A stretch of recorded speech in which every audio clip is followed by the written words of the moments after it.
Welcome back to the show, guys, where we run you through all the Dolphins news you need to know about. Obviously, we start with the box score of Sunday's game.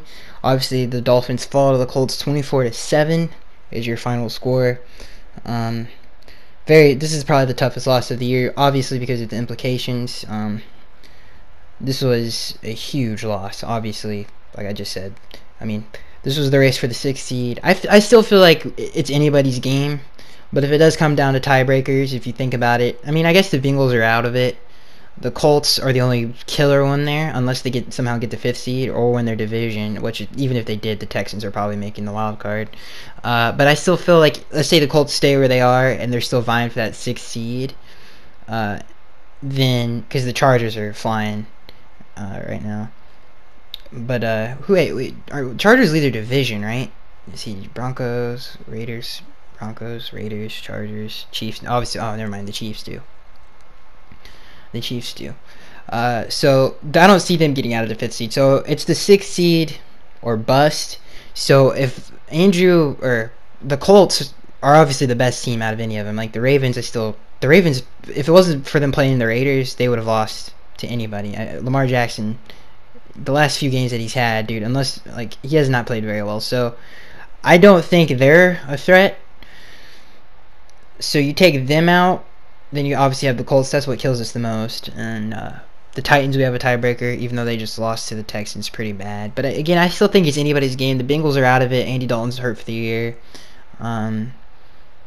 So it's pretty much the Colts or us or the Ravens at this point. I'm sure I'm forgetting someone. I guess the Titans could probably come back a little bit. I don't know if they have the toughest schedule. I don't even know their schedule really. But the Colts really don't have that tough of a schedule down the line, I'm pretty sure. So it kind of sucks. Big donkey balls right now.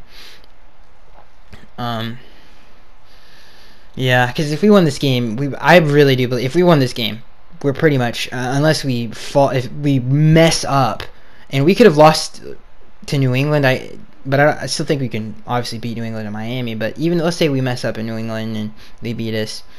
We're 10-6, and then obviously the Colts would be 10-6. If that's the best scenario for them, right? We would have had the tiebreaker. So our schedule from now, we obviously have to win out, but it wasn't that tough. I mean, the Patriots, the Vikings are really the only, and the Vikings are beatable, especially since we're gonna have them. Are we gonna have them at home? Let's see who we had. The Lions at home. No, we had the Bears at home, so we're gonna have the Packers and Vikings on the road. So we're gonna have them on the road. That's gonna be a tough game, but it's not like a terrible matchup unless the Vikings really heat up. Then it would be kind of a tough game, but I don't think that's not a winnable game. So again, this game was like I just threw out for you guys. I mean, that's how big this game was. So you know, and I know you guys probably. I mean, most of you already know that. So. That's why it sucks. This is the worst loss of the year. So back to the box score. Obviously, final score 24-27. Andrew Luck finished 30 of 37, which is pretty crazy. 343 yards, 3 touchdowns, and 2 interceptions. Jacoby Brissett obviously was 1 for 1 for that 4-yard pat. Well, I don't even know if that was 4 yards, but he got the 4th and 1. So the secondary, obviously, T.Y. Hilton went off. He had 7 catches for 125 yards. Chester Rogers, 3 catches for 49. Eric Ebron, 4 catches for 45. Dontrell Inman, 3 catches for 40. Wilkins, just a running back, I think 3rd, 4th string. 3 catches for 32. Hines, 2 catches for 22. Jack Doyle, 4 catches for 16. Marlon Mack, 2 catches for 11. And that's pretty much it. So the secondary, despite... I mean, a lot of people got involved in this game. Most of it was the running backs coming out of the backfield, and Eric Ebron had a couple stabs there, but other than that, it wasn't too bad. The secondary pretty much did a good job. I mean, they did an okay job, I would say. I wouldn't say pretty good. I would say it was okay. It was on the edge of not okay because, obviously, I mean, you can't cover for that long. That's not their fault. The last play of the game, but there was a couple plays where, like, the cover. I don't know if it was cover 2 or cover 3. I can't remember. That should have been a pick in the end zone. There was another play towards the end, which I think we were up 10 at that point, where the ball kind of got tipped around. Would like to see us make a play on that, but we got 2 interceptions that were really, like, the first one was amazing. Xavier ran their out for him and picked the ball off, and it's really hard to get your head turned around, because initially his head was not. I think that's probably why I looked through it, but his head was obviously not facing him, the quarterback. So for him to flip his hips like that and pick the ball off is ridiculous. And then obviously we'll get into the offense because Sicky fumbles and Andrew tests Xavier again. Don't test my guy. And picks the ball off again. So the secondary was okay. I would say it was an okay performance. They got 2 turnovers, 3 turnovers if you count the fumble. So they did a good job of getting the ball back for our offense, but we just did not. And we did not do a good job of putting points up on the board. I felt like down the stretch we did a really good job. I think they missed a field goal. We went down the field and scored a touchdown. But for the most part, we were not able to complement turnovers in this game, which really killed us. But we should have still. I mean, we were up 10 in the fourth quarter. That should be a home. That should be a win. Unfortunately, we didn't get it done. But there was some plays that were left out there in the secondary for the most part. I mean, they played, I would say, pretty good to okay, because they did get the 3 turnovers. In terms of the front, I felt like towards the end of the game, they kind of cleaned some things up, but that maybe because Marlon Mack got hurt. But it was 15 carries for Marlon. He had 15 carries for 85 yards. He averaged almost 6 yards a touch. Hines, 9 for 28. And Andrew Luck, 2 for 5. So the defense, I thought the front was getting pretty much mauled pretty much the entire game until the fourth quarter. We kind of cleaned it up a little bit. We were a little bit better, but they were pretty much getting what they wanted on the ground for the most part of the game. If it wasn't, I mean, Kiko made one heck of a play. That would have been a touchdown if their guard, I mean, he just blew past 2 people. And if he didn't, that would have been a pretty big gain. And it was pretty much the same play the entire, it was that little, like, fake sweep play. Little outside handoff there that they kept running. That was pretty effective for them. But the defensive line, I mean, they did not play. I mean, there's a couple plays by one person, that's Cameron Wake. I mean, the strip fumble, which unfortunately we couldn't get on.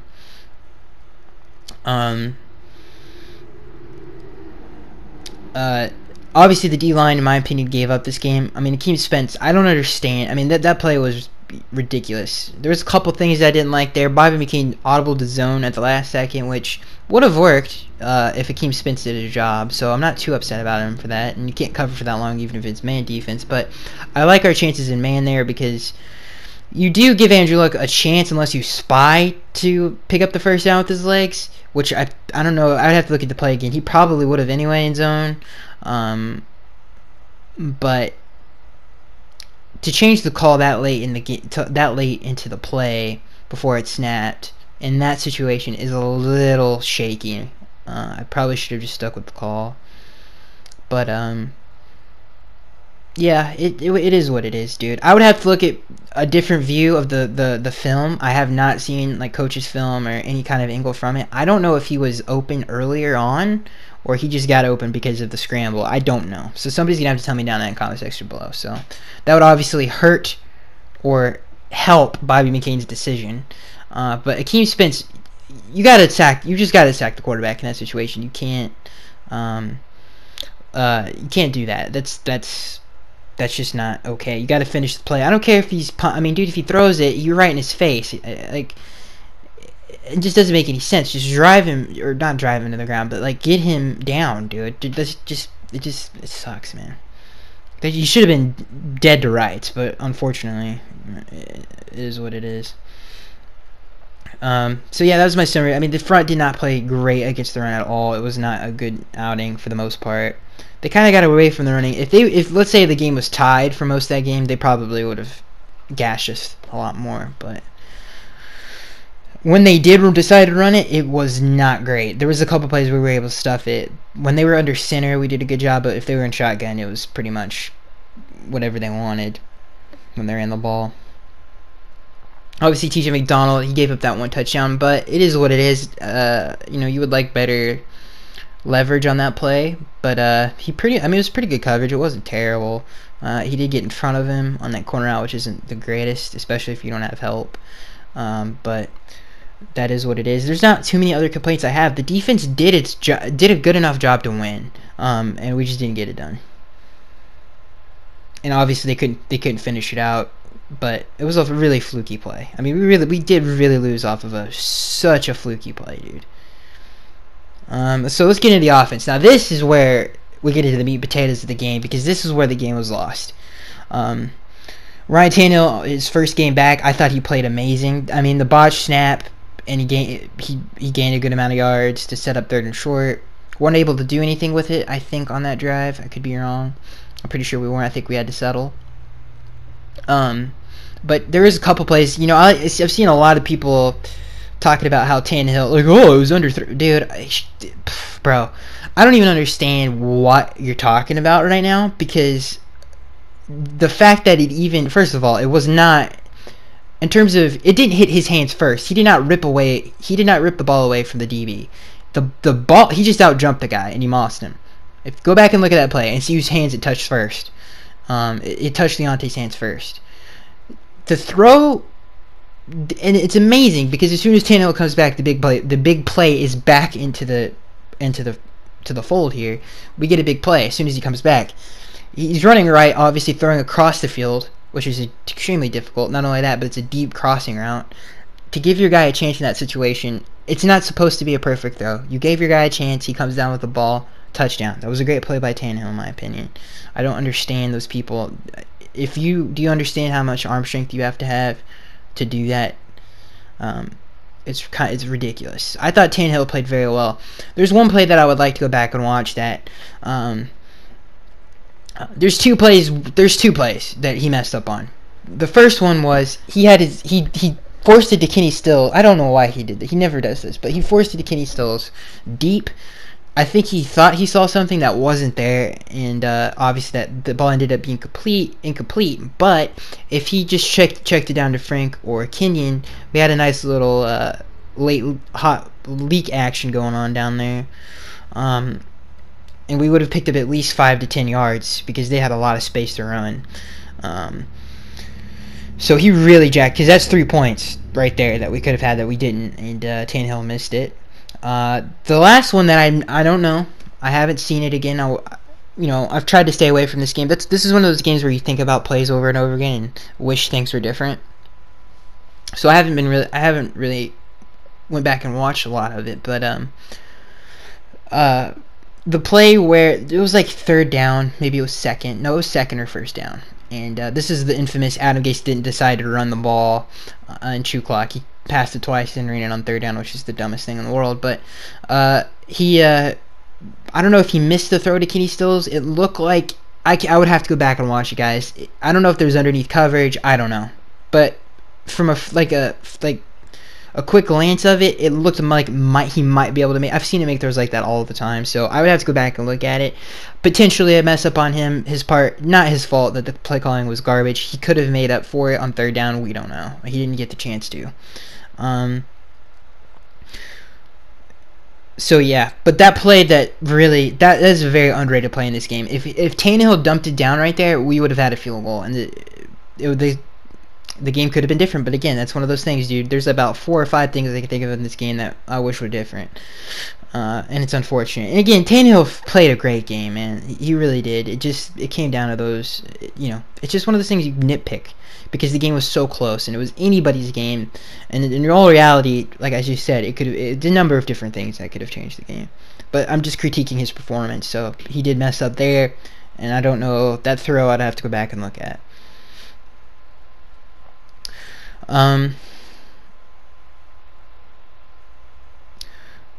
So let's get into the running game. I thought for the most part it was pretty nice. Never mind, we have to get into the receivers. So obviously Leonte had 1 catch for 74 yards and a touchdown. And that's, people forget, this is what he did at Rutgers. He was really good at the 50-50 ball, especially in the red zone.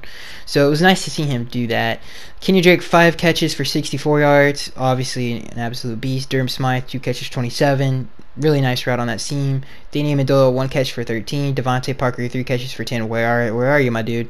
Frank Gore, 1 for 10. Kenny Stills, 1 for 6. Mike Gesicki, 1 for 5. And obviously that costly fumble before halftime. There's so much offensively that I could go through right now.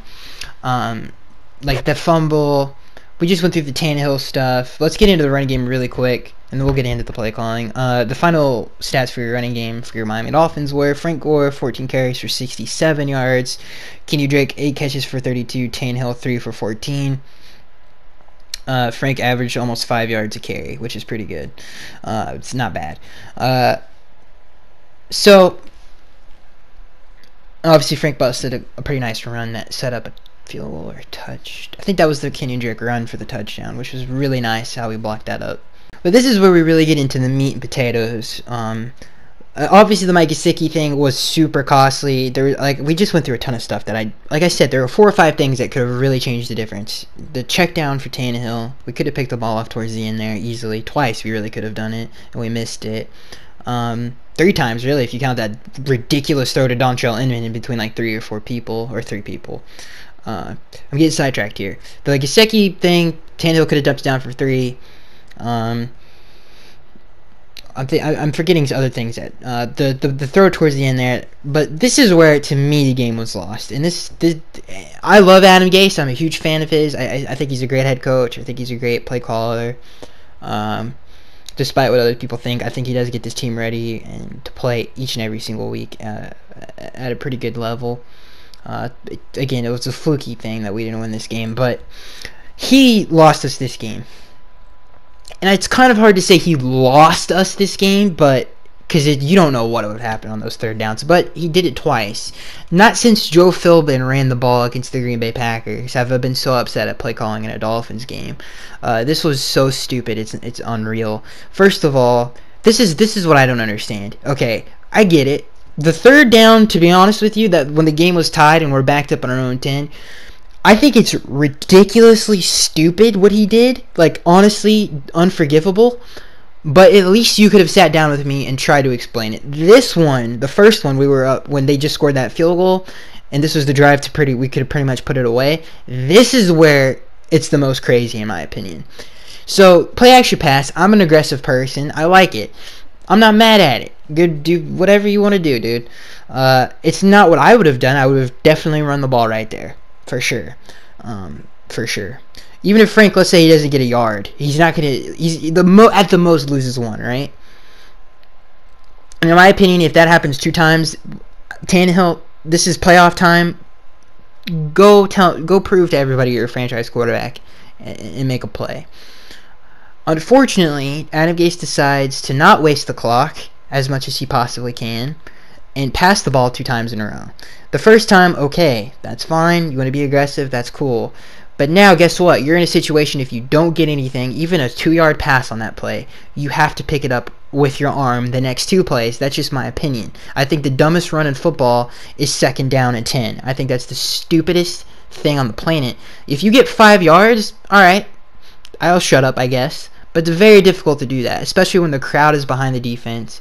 And they're looking to get after it. That's very difficult to do. So, in my opinion, if you do that, then you have to pick it up both times with your arm. And that's if you don't get anything on the first. Like, you could get 2 or 3 yards, and I'm fine with you if you run it after that, but on 2nd and 10, no bueno. So, that in itself is just bad situational football. You have to run the football there. I don't care what the situation is. You're up 7 on the road. You've been running the ball. Frank Gore has been pounding it against the wall the entire game. I'm sure, he'll at least get 2 or 3 yards, at the most lose 1. And we have 2 downs to do it. I trust Frank Gore to help us close out this game. I trust, for the most part, this offensive line. They've been blocking pretty decently throughout the game, especially towards the because the drive before that, we pretty much mauled them for a touchdown. So it's possible that we can run this clock out.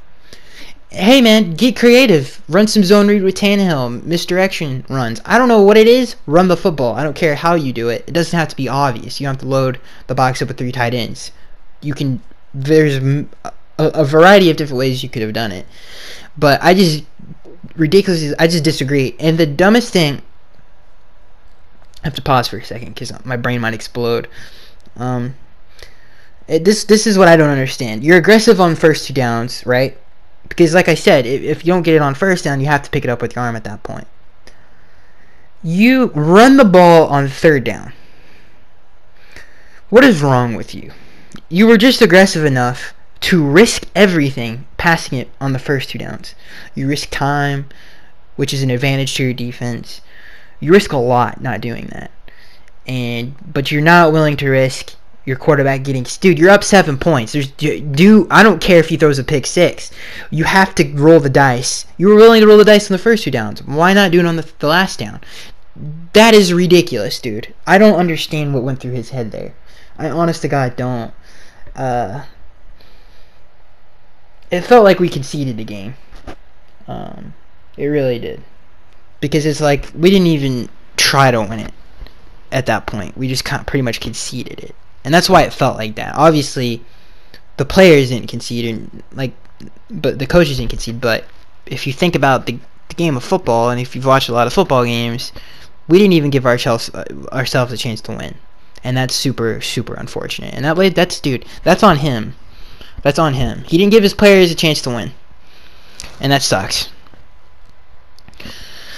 So, that brings us to the infamous... This is the one everybody's picking at. And because we're backed up, it's 3rd and 10. The first 2 play calls were not great at all. If it were me, I would have done saddle. The running back would have been in the saddle, right on Ryan Tannehill's right or left hip, and I would have been like, you got to nut up, you got to get it going, and pull up your big boy pants, and let's go win this game on the road. On the road with the crowd going crazy, I'm gonna put it in your hands, because we could. I might have ran the ball on first down, but I definitely would have done that on 2nd and 3rd down, for sure. So for him to do what he did was super conservative. I know he had the blitz, but there's other ways to pass against the blitz than throwing a screen. Obviously, he guessed wrong, and it was on the wrong side, and that was unfortunate, as Adam Gase explained in his press conference. But it was just bad play calling. It was bad situational football. The run there on 3rd down in that situation was really bad. I don't understand that. I wish, it would have... I think Ryan should have been more candid. He kind of said it without saying it, by kind of saying it. He was like, I do... It was the old cliche. Yeah, I would have liked to throw the ball there because I'm a competitor. He should have said... He should have been what he was feeling like, yeah, we should have thrown the ball there. I don't like that decision. Now, you could have said, well, Ryan, why didn't you audible? In that situation, dude, when the crowd is literally so loud, it was loud in my living room, or not the living room, my room, what was the living room? I don't know what the heck dude, it's late. I don't know why that matters so much. But, it was so loud, the crowd was so loud, I could tell that it was loud while I was watching the game. And it's just hard to be like, yeah, you get the call and everybody knows you're running it. To switch it is a little dicey in that situation. So I don't blame Tannehill at all. Adam should have drawn up a play to put us in the best situation to get that first down, and he didn't. Like I said, it's like conceding the game. As soon as we punted it away, we really weren't able to. We really, for the most part, weren't able to stop them. They just scored 10 unanswered points. I honestly don't get his logic. He was like, yeah, I believe the defense could stop him. I think he said something, they were stopping him the majority of the game. That's not true. They missed a field goal. They had a fumble, which is self-inflicting. They really hurt themselves more than we did our job for the most part. You have to know the flow and the feel of the game. Anybody who was watching that game knows they just scored 10 unanswered points. Their crowd is going crazy. They have all their momentum in the game. You have to put the game on the line and go try to get it, dude. Instead, you concede it and run the ball. It's his worst game as a head coach since he's been here. And I think I'm pretty much treading on already treaded water, and I'm sure everybody feels this way, so we're going to get off this, because I don't think anybody's surprised that I thought this was a dumb decision. I wish you guys could have seen my reaction when he did it. I honestly think furniture was moving. It was so disappointing. It's unreal. Because Tannehill was on fire, dude. He was playing well. Adam said that the Colts like to drop back in those situations, so he's right. The percentages of getting that, especially if you play coverage right there, aren't great, but You never know, dude. Mental error, you never know. Tannehill could have broke a sack. He did against... What are the percentages of Ryan breaking that sack against one of the best defensive linemen in the league, Melvin Ingram, and running the ball for, like, what, 25 yards? Like, dude, you never know, bro. Those are the kind of things that win you games. Just like, what are the percentages of Andrew Luck having a guy right on his crotch, should have sacked him easily, and duping him with a pump fake? It's not very likely. So it's mind-boggling. Like, excuse me, sorry. You don't know. Like, it's just stupid. And his explanations for it were even dumber. Like, dude, like, that's not a good explanation for your thought process. Grow some ball. And Adam Gase is not one of those people. He's not Joe Philbin who doesn't have balls, man. He does. Like, and sometimes that can hurt us, but... Like, what the heck happened to your balls, dude? Like, what was going on through your head, dude? You have to try to win that game. For all of the reasons I just said. Like, and I don't want to repeat myself, so let's get into the news. We have one news story, and then we're going to get into the fan Q&A. It's going to be a pretty short pod.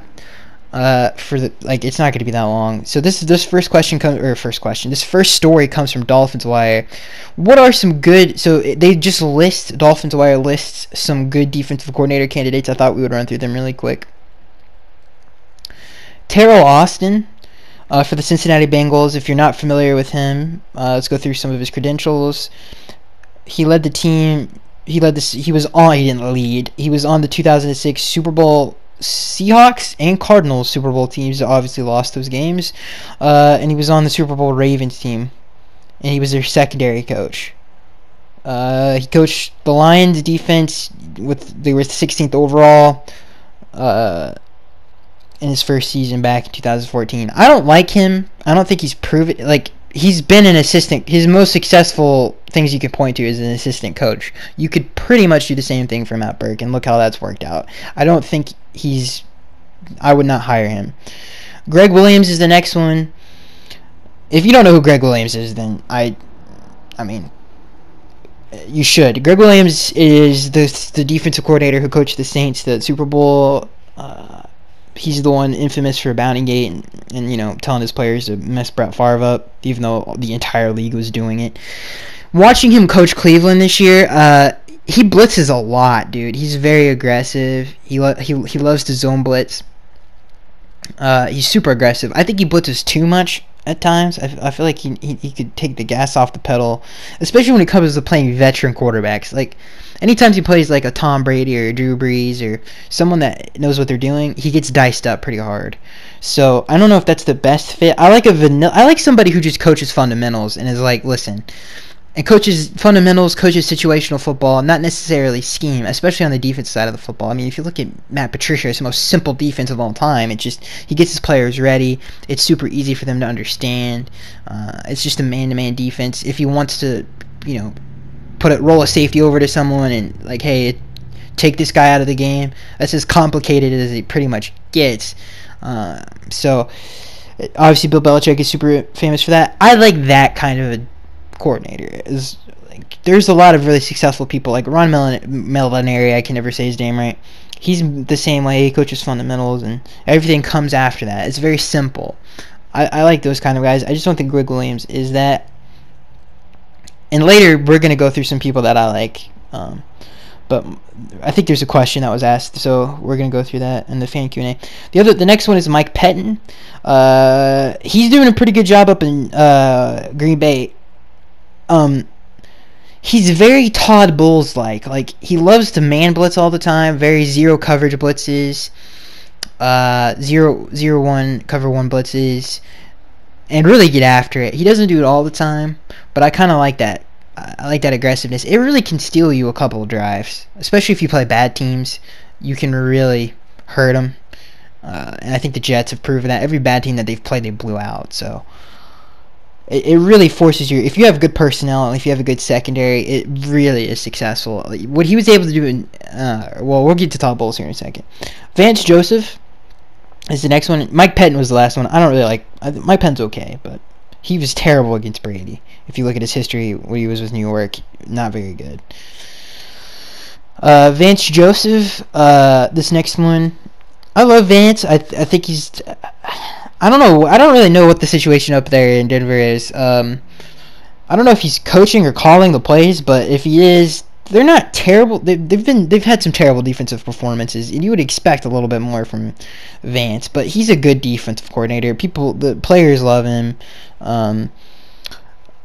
He's a good pick. I wouldn't mind him coming back at all. I think that would be a pretty good fit. We wouldn't really have to move anything around. The talent level would be way higher than if he's coming back to it. I mean, you think about some of the young talent that we have, it's pretty exciting. So I like that. Out of all of the crop, we talked about Terrell Austin, Greg Williams, Mike Pettin. For sure, I like him the most. I think he's the most successful. I think he's the most. I just like him the most. I think he has the I don't. You got to remember, dude. He's not the most seasoned play caller either. So. Yeah, but we're gonna get into some people that are mainly one person. I'm sure you guys already know who that is, but we'll get into that as we get in. It's a nice little segue to the fan Q&A, which is coming up right now. You guys came with that hitter today. You guys came with those hitters, bro. 35 questions. We haven't had 35 questions in a hot minute. Thank you guys so much. That sounded so hot minute. That sounded pretty lame. But yeah. So 35 questions, that's real nice. Really appreciate it, guys. And again, if you've made it this far in the video, make sure you go check out the channel, because we got a cool little Dolphins community where you can ask questions, have a conversation with other Dolphins fans in the comment section below. This first question comes from Corporate Gamer. I'm 3 years old. Gamer says, I personally think it's time to fire Adam Gase. His play calling at the last 10 minutes of the game was horrible. Even Tannehill didn't really seem to be thrilled about it as well in the last drive. Yeah, he wasn't. You could tell, especially in his press conference. I agree, dude. We talked about it for the first 30 minutes of this pod. It was very bad. It was really bad. And again, there's a lot of things that could have lost us that game, but that was really that lost us this game for sure. It's unfortunate, especially the playoff implications. This was a huge game. He should have put the season and the game in Tannehill's hands. Lou, this section comes from Lou or Lul. Too late for crazy names. He says Gase needs to go. I'm sure that amplifies a lot of his haters, especially from this last game. I don't think so. I think he's good. If you look at his record into the division against the Jets, last year, I mean, I guess he swept the Bills as first. Like, his division record is really good. I don't think he needs to go. So next question comes from Lou again. He says 3rd and 15. Let's run the ball. I don't know if it was 3rd and 15. It was something like that, but I don't think it was 3rd and 15. It's like 3rd and 10, I think, maybe. John Tree says, do you think that maybe Gase was more concerned? This question comes from John Tree. He says, do you think Gase was maybe Gase was more concerned with Tannehill's pass rating than winning the game? Perhaps he knows he's definitely cannot win the Super Bowl this year, and better to go for a higher draft pick and keep his best friend forever, QB 17, than try to make the playoffs, given he secretly knows that Ross will keep him for at least one more year. No, I don't think that's a sick conspiracy. I wonder how long that took you to think, dude. I just can't imagine, like, thinking that in your head. It's pretty thought out, but I don't think so. I mean, obviously, I think you're joking, but I don't think that has anything to do with it.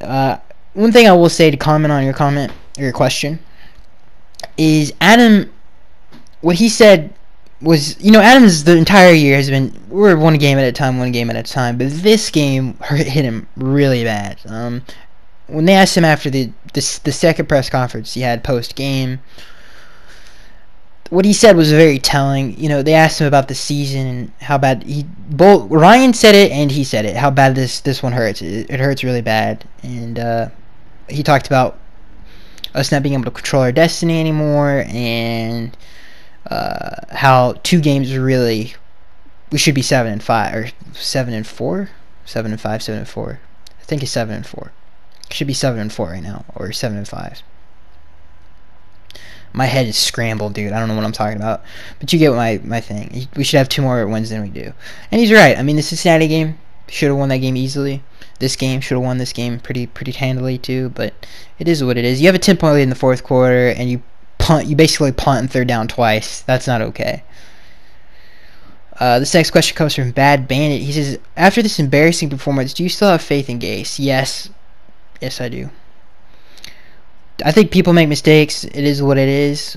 I would not have. I don't think a lot of people would not have made that mistake in that situation. He really, I truly do believe he had faith in the defense, but he shouldn't have. Not that the defense couldn't have gotten it done, because they could have. If it wasn't for a fluke play, who knows what happens? But the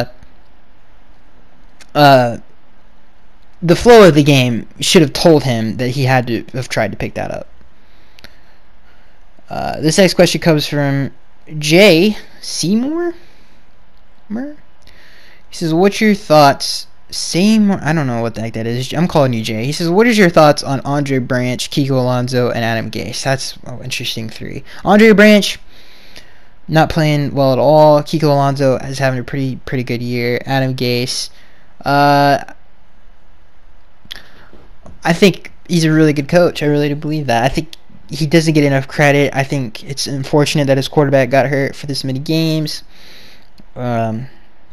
Like I said, he's a good coach. He's a really good coach. I still believe in him. Corporate Gamer said, what was your thoughts on Tannehill's performance? I thought it was really good, other than the 2 mistakes. I don't even know if the second one was a mistake. I would have to go back and look at it. But the first one, we could have had 3 points there. DC Mac, and he played really well. DC Mac says, do you think, this question comes from DC Mac, he says, do you think that Gase should turn over the play calling to the offensive coordinator? No. Ron says, why can't the Dolphins put in Wesley Johnson? This is a great question, by the way, Ron. This question comes from Ron. He says, why can't the Dolphins put in Wesley Johnson or Isaac Asiata at the left guard instead of Ted Larson? Jake Brindle was a huge upgrade, but he is now playing center for the injured Travis Swanson. This is what I've been wondering. Ted Larson is garbage, dude. Kenyon Drake said, I think Adam said, if Ted would have been able to get around on that 3rd down run, maybe we could have popped it. Like, he is bad, dude. He's so bad. He had 2 terrible penalties in this game. He's been playing the league I don't know how long. It was a silent count, for God's sakes. He's over here jumping off sides like an idiot. He needs to go, dude. Isaac Asiata is athletic. He can pull. I don't know how good he can pass block or his technique on any of those things. He just needs to. He could not be much worse than Ted Larson. That was a great question, Ron. I agree with you. I don't know why. I don't know. John Tree says, was this the most disappointed you've been in your team all season? If not, when you were what was when you're the most disappointed in your team all season? This is by far the most disappointed I've been. The Bengals game is close, but that was early on in the season. To be honest, that could have been the most insignificant thing if we were able to play better with Tannehill out of the lineup. And obviously that's the game he got hurt. That Cincinnati game changed a lot. I mean, we shouldn't have lost it. Tannehill got hurt. Brock came in, played god-awful. So, yeah, this is definitely the most... because the game was right there to be won, and we don't know if we could have won it or not because Adam Gase wants to throw it or run it on 3rd down. So, we could have won... Dude, 2 third downs, dude. We could have won... possibility of either... of winning the game, dude. That's not okay. Jonathan, this next question comes from Jonathan. He says, Jonathan Vega, he says, should we just look towards the draft at this point? I know we're still in the playoff race, but Matt Burke isn't that good. The only reason our defense is good is because of the players, and the offense has no star power, and I don't care what you say. You have to make Gase cost us this game. If you don't, I don't think I can watch your videos anymore or respect your opinion.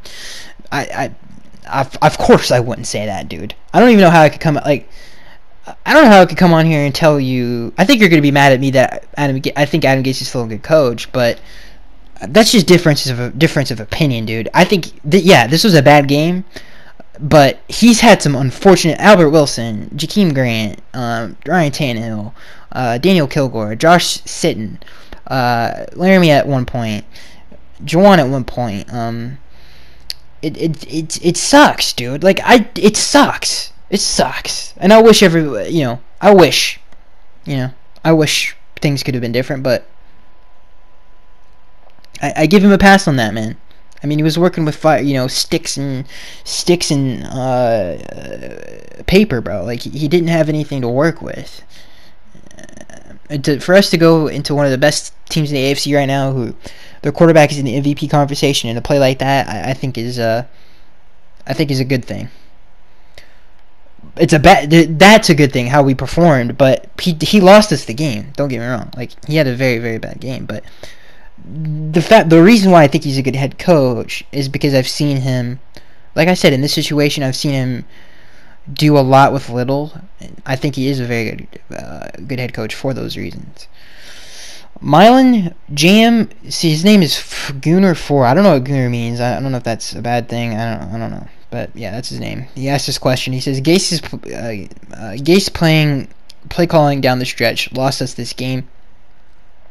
Up late away from home. Why does Gase abandon the run? Not only that, you run a play action and a few bad screens and put your tired defense back on the field after 2 long drives. My question is, why has Gase shown such a lack of faith in Ryan to get us through a 3rd and long and hopefully close out the game with a game-deflating drive by running draw play after draw play, thereby conceding punt after punt? I don't think it's faith in Tannehill. I mean, he said he did the same thing with Peyton. He said he tried to do the same thing with Peyton and he sacked her for a safety. I think he just did it because I don't know why he did it. Excuse me, I don't know why I'm burping. Because I can't rationalize it. Unless you're him, I really don't. The first one you really can't. The second one, I guess you could a little bit, but not really. I don't know, man. That's why it's so maddening. I don't know. I couldn't answer that question. This next question comes from corporate. But why does he want to abandon the run? I don't know. Again, I don't know why he did that. That drive to me was the dumbest one. The one we were up 7, we could have closed the game out. Corporate Gamer says, this question comes from Corporate Gamer. He says, recent CBS mock draft has Dolphins drafting Kentucky linebacker Josh Allen. I love him. I think he's going to be a really good player. I just don't know if he fits the scheme all that much, but I still think he's going to be a great player. B. Dennis says, this question comes from B. Dennis. He says, over these 3 years, it's safe to say Gase is a great play developer, but not a great play caller. No, I would like to see what he does with a healthy team. For a relative, I know you can't stay healthy for 16 games, but the injuries that we've sustained are honestly ridiculous, and it is what it is. The last 2 years, really. Mike gets sexy 86, but the answer to the question, do I think he's a great play caller? I do think he's a great play caller, dude. I really do. There are examples. I wish I had a way to, take like 2 days to like put some plays together to prove my point a little bit more. Because I don't want to rant right now. So there are plays that I can I could put together, but I just don't have the equipment to do that. This next question comes. Mike get sexy 86. He says, "Is it time to blow up Gase Tannehill?" No, it's definitely blow it up. No, no.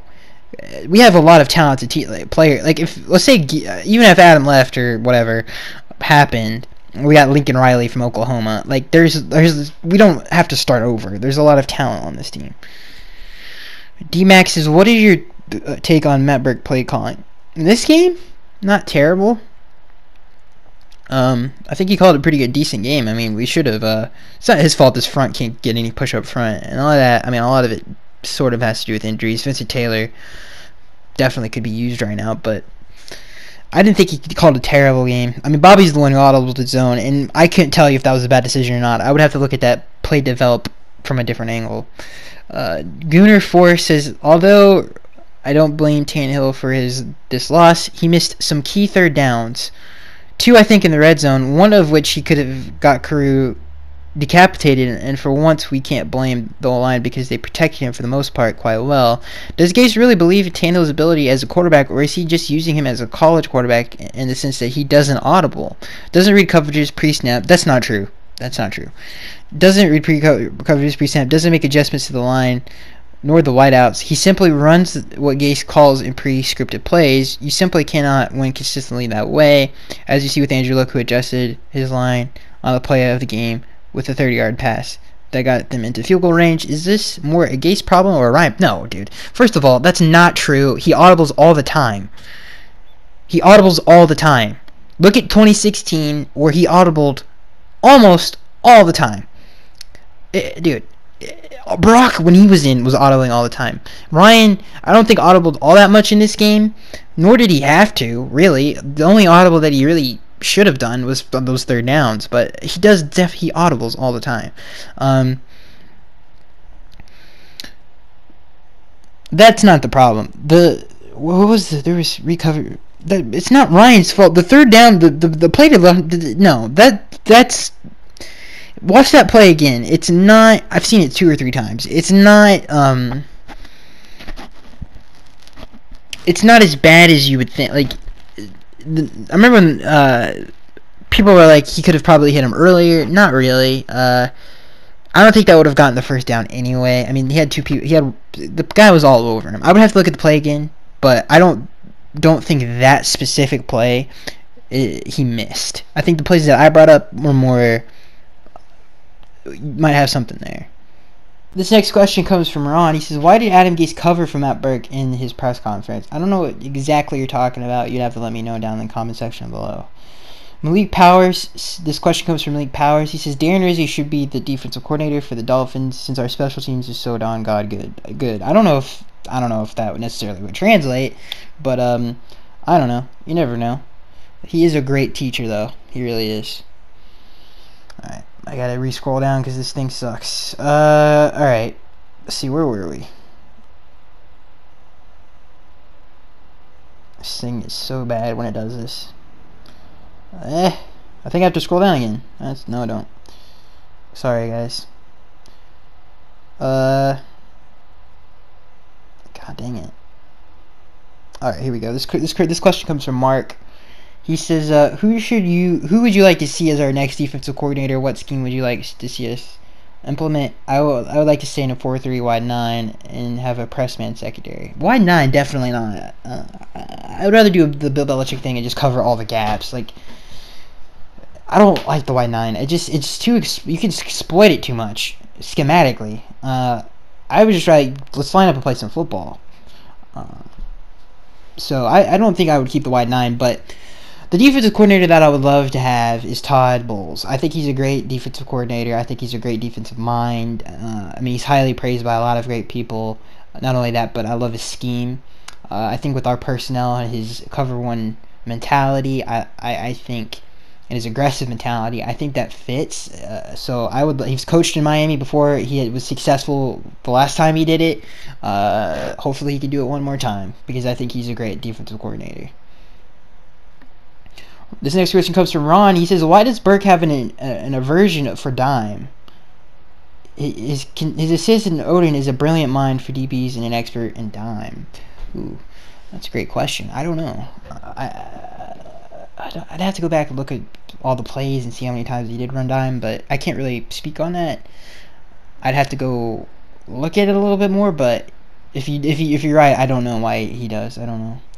This next question comes from D-Mac. He says, do you think we missed our chance of trading and getting good value for Devontae Parker after the big game he had? No.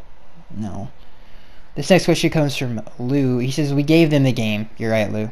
You really are. I'm not being sarcastic or condescending. I'm being serious. You're right. This question comes from Jeremy Stacy. He says, if Miami fails to make the playoffs and RT17 plays like he did versus the Colts or better the next 5 games, what are his chances of staying? 1,000% he's staying in Miami. Corporate Gamer says, what do you think of NC State quarterback Ryan Finley? I've watched a little bit of him. I would have to watch more, dude. Jack Pack says, 18 says, nice to see Carew finally make a play on offense, especially since they traded up to get him. With Parker being a massive bust, do you see them drafting a number 1 wide receiver or going after a free agent? Or do they let Parker walk and go with the talent they have? I wouldn't be surprised if you saw Emmanuel Sanders be as a Dolphin after the season.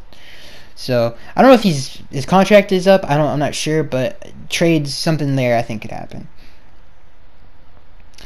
H. Lee Jr. says, when is it a good time to fire Gase? I still believe in him.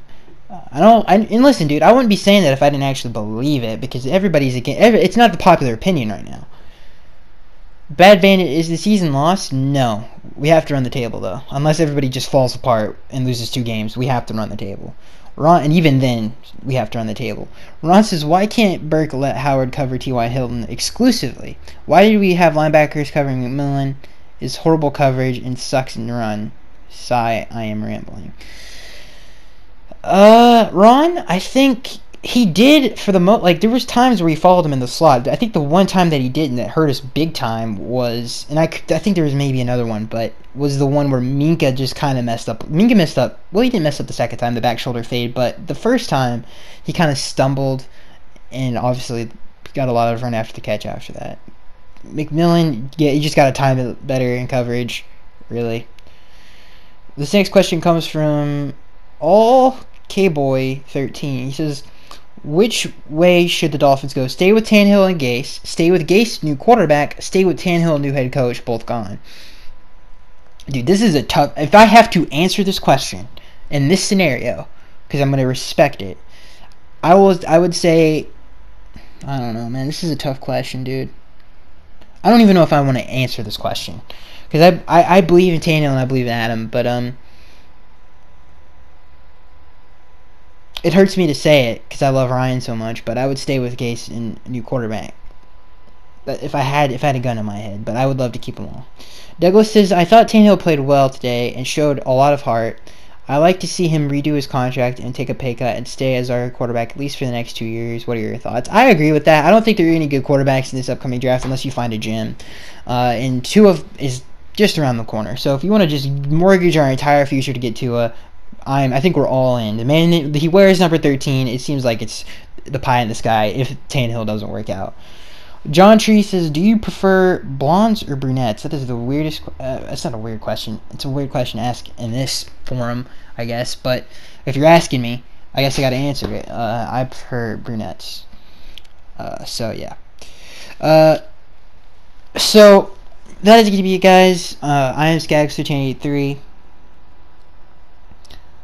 It's a sucky feeling right now as a Dolphins fan. But look at it this way. We play the Bills twice. They're terrible, and I like our chances in both games. There's a lot. Jags are very winnable. The Patriots winnable at home. The Vikings are probably the hardest, to be honest, because we have to take them on the road, but they're all winnable games, in my opinion. I think, like I said, the Vikings are definitely, with Thielen, Stephon, but our secondary is pretty good, so it's not that bad. And their running game is not great. The Vikings' offensive line is not very good, so we could exploit that. So it's possible. It's very possible that we can do it. It's not all over. If we lose to the Bills, then pack up ship and we're all jumping off. But hopefully if that happens, then I might have a very different outlook on everything. But I don't think that's gonna happen. So I'm Skags83, and I can't wait to see you guys in the next one. I can't wait to have this conversation again. Hopefully it's a little bit brighter and a little bit more happy. Hopefully the Colts lose and we win next week.